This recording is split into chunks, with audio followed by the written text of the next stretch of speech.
Hello, everybody, and welcome to the Women's Entrepreneur Forum, Women's Health topic.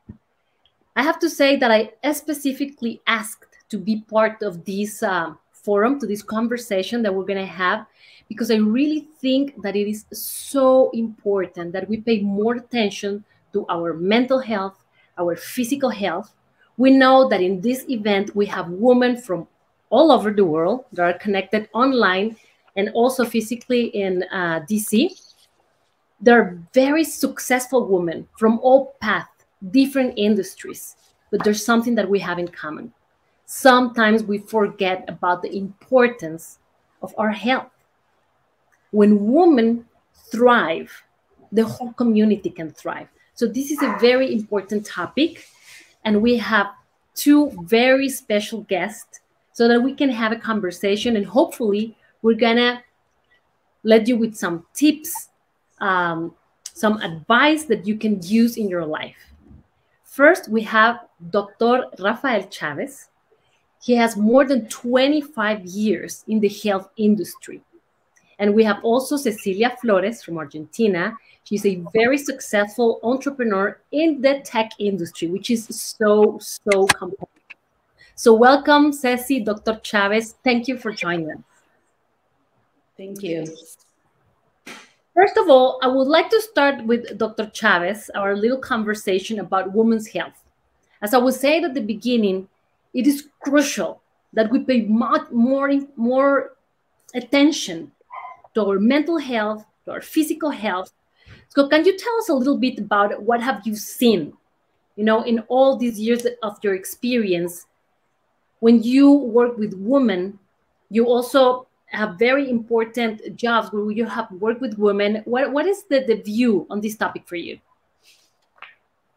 Thank you, Karla. And I couldn't agree more with your initial remarks. I think not only women are 51% of the global population, but also, as you were saying, they're a critical part of society building.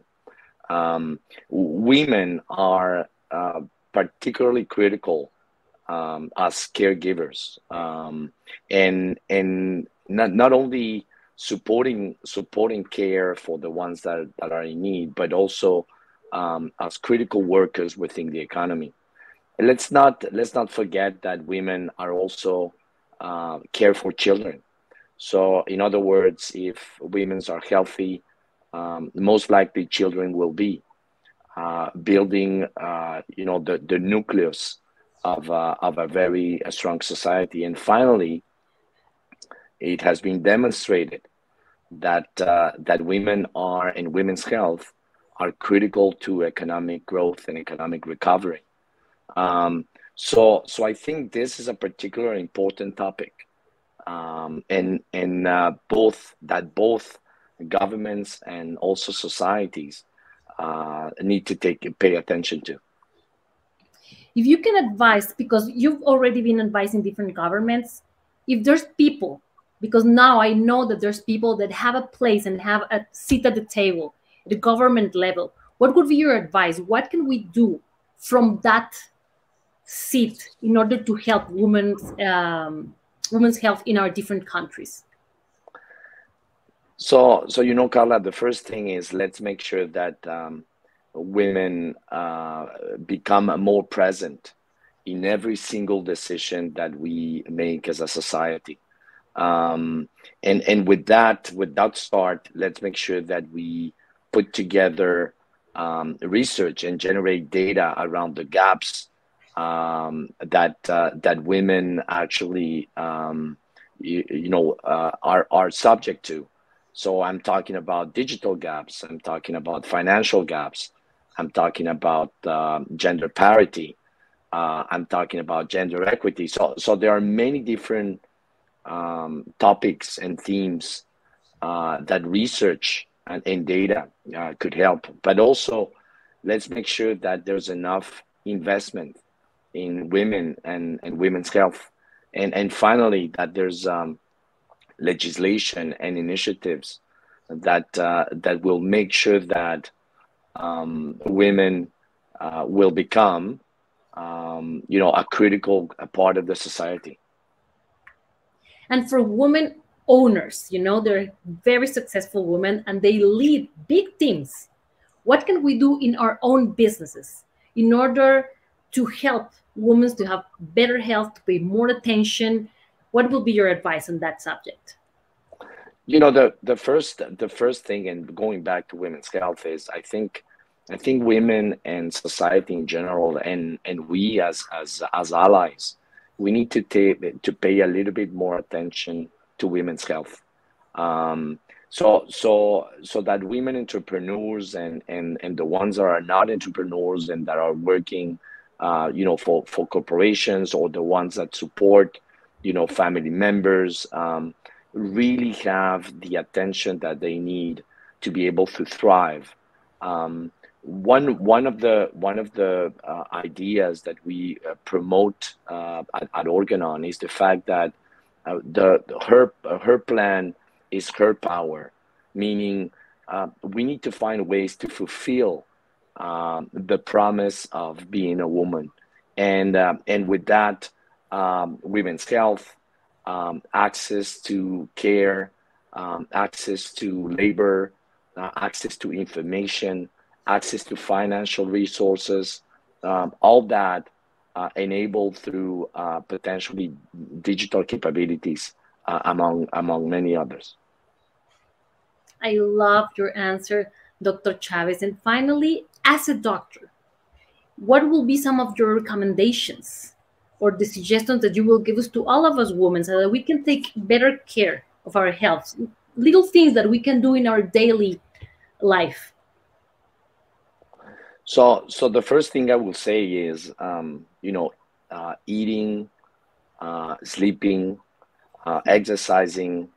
Those are three musts, and it has been proven that when people in general and women dedicate time and effort to these three apparently very simple tasks, their life as a whole improves dramatically. So I would argue for those three initially, but then after that, really being conscious of the power of being a woman within our society, really being conscious of the strategic role that a woman plays, not only to build better societies, to be able to support children growth, but also in the capacity of evolving and strengthening the economy. So let's make sure that we find a place for women to actually exercise the full extent of their capabilities.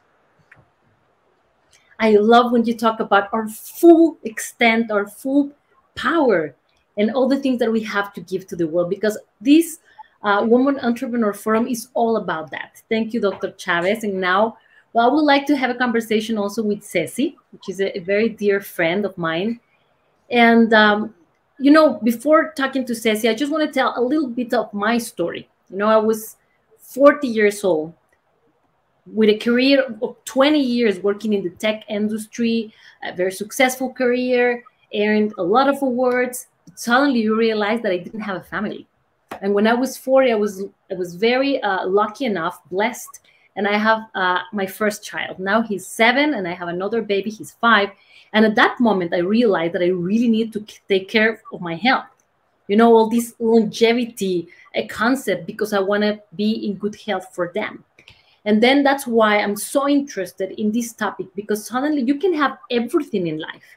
You can have your career, you can have success, money, fame, but if you don't have your health, at that point you realize that you'd have nothing. That will be the most important thing in your life.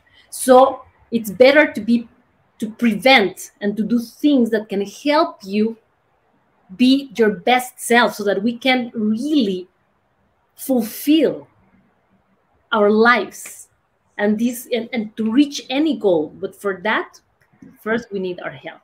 So that's it. That's how You know, for me, all these little things that we do on a daily basis, as Dr. Chaz was saying, really paying attention to what are the things that I'm putting in my body, exercising at least 3 times a week, sleeping. Before, I was so proud that I only needed like 4 or 5 hours of sleep a day.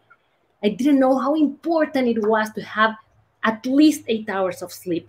So there are little things that we can do on a daily basis. Take supplements, not just drinking water. You know, drinking water with a little bit of salt. It's those. There are so many things that you can do in order to prevent. Okay, so now we're going to talk with Ceci, because a little bit as my story. She's a very, very successful woman. I admire her so much. She's done so many things. It's like a dream for a woman in Latin America, the things that she has accomplished in the US, in the tech industry in Silicon Valley. But she also has a very, very compelling story, or you can have it all, but suddenly there's something that you would like. And if you have stress in your life, if you have different things, maybe you cannot achieve it. So Ceci, welcome to our virtual stage. And I would like you to share a little bit of your story so you can inspire the women that are listening to us today. Absolutely. Thanks for having me. Such a pleasure to be here and giving me the space to share my story. And I hope that really, you know, if there's anyone listening and is going through the same process, I hope that someone feels a little bit inspired or find, you know, a new angle to approach your personal lives. So in my case, you know, I was listening to Rafael talking about kind of like the framework that would help women throughout their careers, and how, you know, it's really very difficult to separate, you know, like professional careers and what women go through from health. It's kind of like they go hand in hand. But, you know, we don't usually talk about it, and we don't bring it as a critical topic in throughout our careers. And the reason why I'm saying this is because when I started my career, I started in the corporate side, and I had a very clear idea on what a leader looked like, and I had very clear intentions of becoming one. And that leader had nothing to do with the female leader, right? It was much more like a male dominant type of leader, and where maternity, which is one of the key topics related to women in general and to health specifically, was not something that I would consider. Was something that I was always postponing and thinking is going to come later in life when I'm ready, or when I'm, you know, kind of move forward with my career. And also it was something that I wouldn't bring up because it was kind of bad seen, right? If you want to progress in your career, then being a mother makes you vulnerable, right? Makes you not, or expressing the idea that you want to become a mom makes you a little bit vulnerable. So, you know, and I think those are all stereotypes and unconscious biases, you know, that we go through, but they take a toll in your mental health, because, you know, somewhere in there is that power of becoming, you know, bringing life, and whether you decide it or not is something that lives within us, you know, the power of bringing life. So, you know, I didn't think about it, and I thought I was like around 35, and I was like, oh no, this is, you know, this is something for later on. I'm not, you know, I'm not going to worry about this. I'm doing so well with my career. And then I became pregnant without really looking for it. And the funny thing is that life gave me such a good lesson, because, you know, I got pregnant, but then I got a miscarriage. And that didn't happen only once. It happened 3 times, one after the other. And to me, for an entrepreneur, that what do entrepreneurs do? What we do is we just build things. We just make things happen. We control, you know, the outcome of the things that we build. And this specific area of my life was absolutely out of my control. So, you know, I went through the whole, fertility studies, and they study everything. And the answer from the doctor was always like, well, there's nothing wrong with you. It just happens. It's just life. It's just the way it is. And for me, it was so hard to understand that this is the one area that I really couldn't control, that there was really very little that I could do about it. But I continued to progress and be very optimistic. I remember one day, I was kind of going through social media, and I read a post by Mark Zuckerberg, the founder of Facebook. He was telling his story with maternity with his wife, and how she had 3 miscarriages.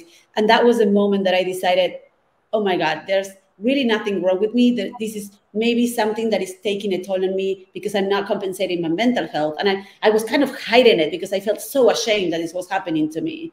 And I felt even if the doctor would be telling me like, no, there's nothing wrong with you, you're fine, this thing very deep inside me was making me feel very ashamed of, you know, what I was going through, because this is a topic that we don't talk much about. And that's one of the main reasons why I wanted to share it, because I know that it's more common than we think. So, you know, I continued to progress in my career. I finally had, you know, after 3 miscarriages, I had my daughter, and it was a, you know, fully natural. I didn't do any treatment, and she was so healthy when she was born. And then after she was born, you know, it's like, I remember when I got pregnant, I had this fear inside, like, gosh, I'm gonna miss my career now, and I'm gonna be late for everything, and what am I gonna do if I stop working? And then, you know, for women, having other role models of other women telling these stories and telling you and sharing how they overcame those stories is very important, because it gives you hope. It gives you a different sense of understanding how you can deal with this thing that is happening to you. You're not alone, right? You can kind of see different pictures. So I continued to progress in my career. I had my daughter, and then later on I had 2 more miscarriages. And you know, it feels like now I talk about it like something super normal, and that I got totally over it. But it was very hard when it happened. It didn't, you know, it doesn't come with a lot of pain and with a lot of loneliness also. It's a very lonely process to go through that. But the reason why I'm sharing this is because I think that the mental health that is required for a woman to check all the, you know, checks on a list of what is supposed to be to become a successful entrepreneur, a successful executive, or whatever it is, it's very high for someone that also has motherhood in their life plans. And this is something that we all can do, you know, open the conversation for women to be able to just tell you that this is a desire they have, and that this is something that they really want to do throughout their lives. And without, you know, not being able to say it or having to hide it because you're either ashamed or because you think it's going to threaten your career, it takes a toll in your mental health, and it's not contributing to your full self. And if you cannot show up to whatever it is that you do as your full self, then you and society are missing something.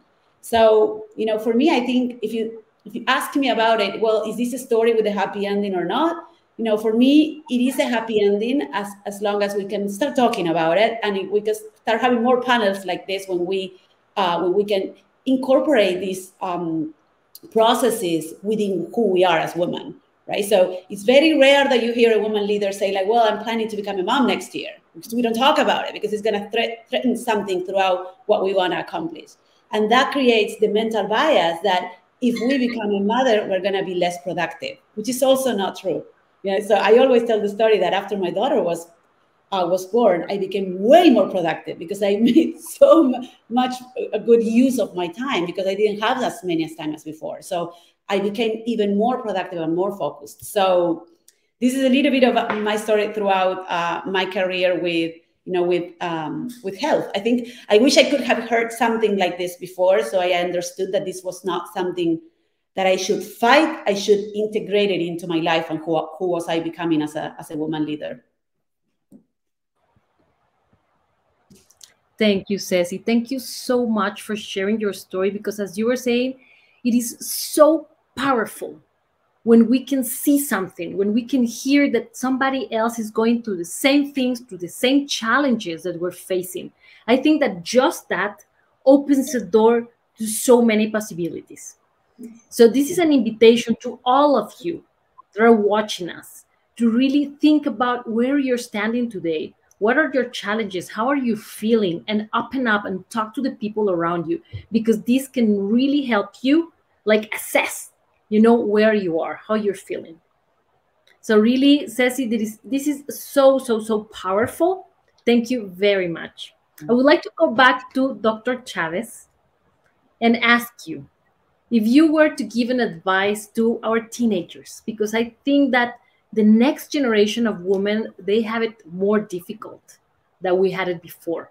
Of course, they have so many role models now, but the whole world is more complex just due to technology, the mental health problems that they're facing, depression, anxiety, all the neurotransmitters, dopamine, everything, and they don't even know how to control these things. So I think for our teenagers, how would be an advice that you will give to them on how do they need to really care about this topic, and what are the things that they can do?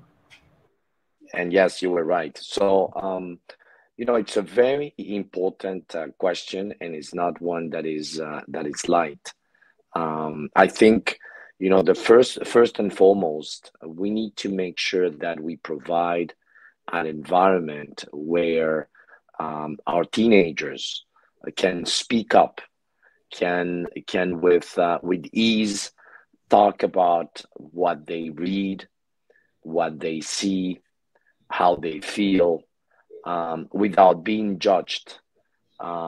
Really providing a safe environment for a very productive conversation. So the first thing is find someone that you can rely on, that you can trust to bring these questions, these topics. That's first and foremost. Second is, let's make sure that as we are providing them with a safe environment to ask questions, we also build the right content for them to look at. And I'm not thinking only about very heavy, lectures or content heavy on scientific data. It has been proven that gamification, that chatbots, even artificial intelligence these days do a very good job at managing, very healthy and smart conversations. And then finally, my last recommendation will be, let's make sure that we as parents, we as allies, we as society members, provide the infrastructure for those girls that are ready to ask, that actually ask, right? And that we don't use our biases to actually block those requests for information or those conversations. And I'm just gonna give an example that I saw a few weeks back when I was traveling in Asia. A government was really keen on strengthening sexual and reproductive healthcare programs with health literacy, with training of nurses and physicians, and but they lost track of the program in just one piece. As teenagers were finally coming out of their shadow to ask the questions, they didn't provide the right platforms for them to do it. And so these teenagers will come to a hospital, knock on the door, asking for advice for sexual and reproductive healthcare counseling. And the first that will put a block or a barrier to that entry point will be the guard at the entrance of the hospital, basically using his bias and considering that a teenager had nothing to do asking those questions about sexual and reproductive counseling. So that's just a small example of how these things occur, and where as a society we need to focus and to pay attention. And what do we need to pay attention to?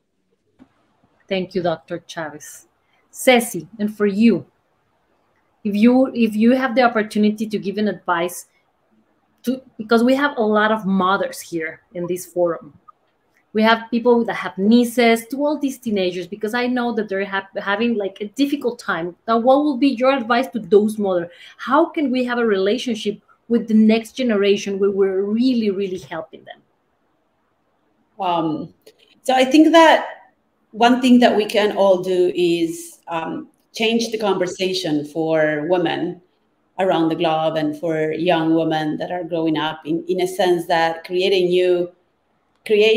or giving them the possibility to create their own bar. Like I'm not saying like racing or rowing in the bar, just creating your own bar in a sense that it just become more compassionate with each other, right? And with yourself. I think if there's one thing that we can really help to integrate the health of women, it's really helping them create their own plan, being conscious that they write their own story, and including maternity into that is something that is very critical for every woman, because unfortunately we don't have forever for that portion of your life. So, being more compassionate and being open about it and talking about it, and just sharing our stories and opening the door for others to share the stories and to incorporate this as part of their planning as they grow. Because we usually, with women, what we talk much more about today is career, and that's something that is a choice, either this or that, right? And that creates a lot of tension and kind of pressure into who I need to become. So I think,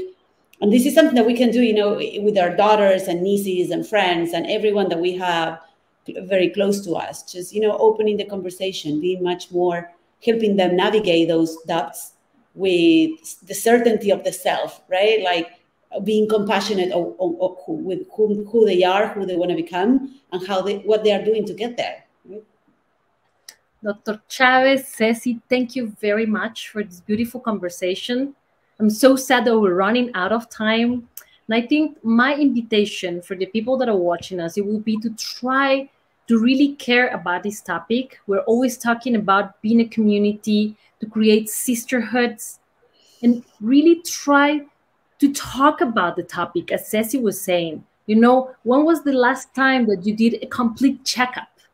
What are the things that are bothering you? Maybe you have a little thing that is bothering you here. Just talk about it. Share your stories.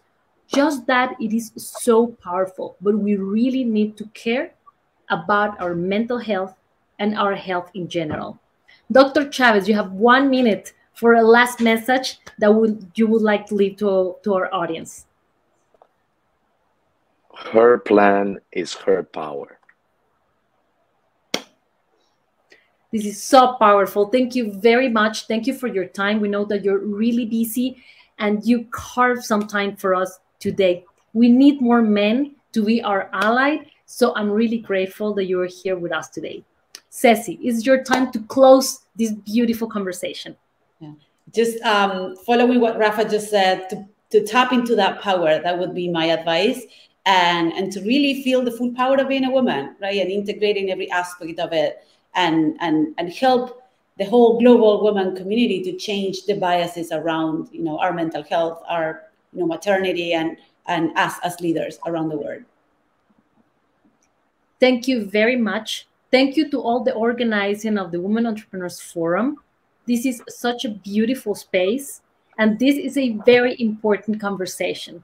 So to all of us here today, I hope that you will pay more attention every single day. Stop for just a minute to check up on how you're feeling. What are your thoughts? Where are you? Because this is very important.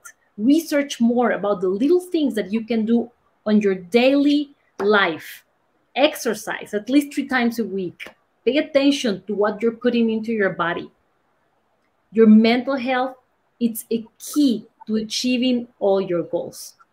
So thank you very much. And I hope that you will continue enjoying this beautiful event. Have a wonderful day.